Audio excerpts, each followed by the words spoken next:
Pour 2024, c'est lui qui a les cartes dans les mains.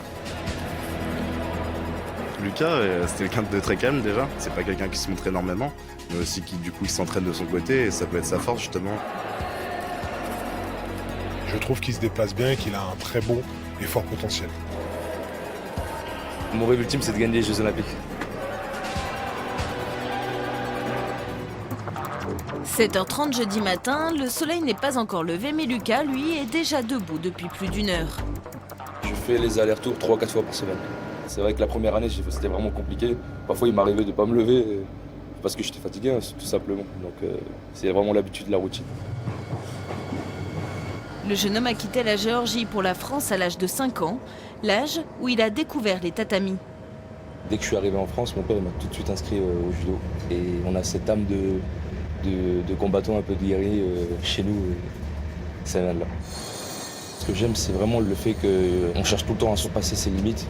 Le fait de s'entraîner dur et une fois que ça nous réussit et on performe en compétition, c'est vraiment ce sentiment d'avoir fait quelque chose et d'avoir réussi à atteindre un but. Un train, 2 RER et un bus plus tard, Lucas arrive enfin à l'INSEP en banlieue parisienne après plus de 2 heures de trajet. Le judoka de 21 ans rêve de JO et pour y parvenir, il a décidé de mettre ses études de côté pour le moment.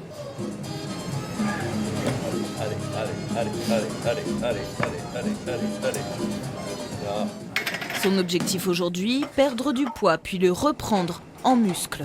Il y a toute une programmation, ça passe par la diète, ça passe aussi par les séances de muscu. Il y a des séances où on va faire de la force, alors d'autres séances où on fait de la vitesse. Il y a tout un travail derrière avec des personnes, des professionnels. Lucas vient de passer senior dans la catégorie des plus de 100 kg, mais avec ses 112 kg seulement, il est l'un des plus légers.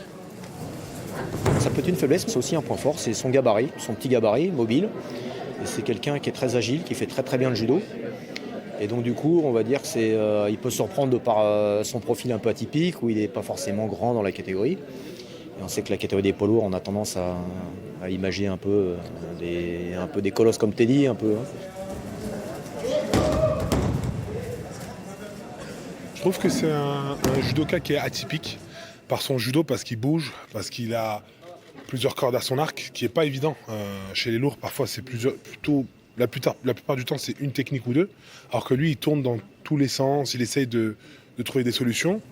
Et surtout, je trouve qu'il est vif pour un lourd. Ouais. Mais il vous fait peur aujourd'hui ? Non, mais il est jeune, il faut lui laisser le temps. Les 8 et 9 février, Lucas combattra au Grand Slam de Paris sans trop se mettre la pression. Pour la compète, je me sens bien, je vais dire. J'ai eu, après les championnats du monde junior, j'ai eu quelques mois d'absence à cause du doigt. Donc je viens tout juste de reprendre l'entraînement. Je suis mieux préparé mentalement que physiquement, quoi. Mais je me sens bien. J'ai rien à perdre, j'ai tout à gagner et je vais essayer de ramasser le plus d'expérience possible. Réussite ou non à Paris, le jeune homme aura mis toutes ses chances de son côté en s'entraînant sans relâche, quitte à parfois sacrifier sa vie sociale. On essaie de performer, donc on essaie de s'investir le plus possible à l'entraînement. Mais de temps en temps, c'est vrai que ça fait du bien un peu de se libérer, de sortir et de voir ses amis. Donc oui, j'essaie de sortir, mais très rarement. Et d'en profiter, d'être avec, que ce soit avec ma famille ou avec mes amis. Mais sortir light aussi, sans abuser.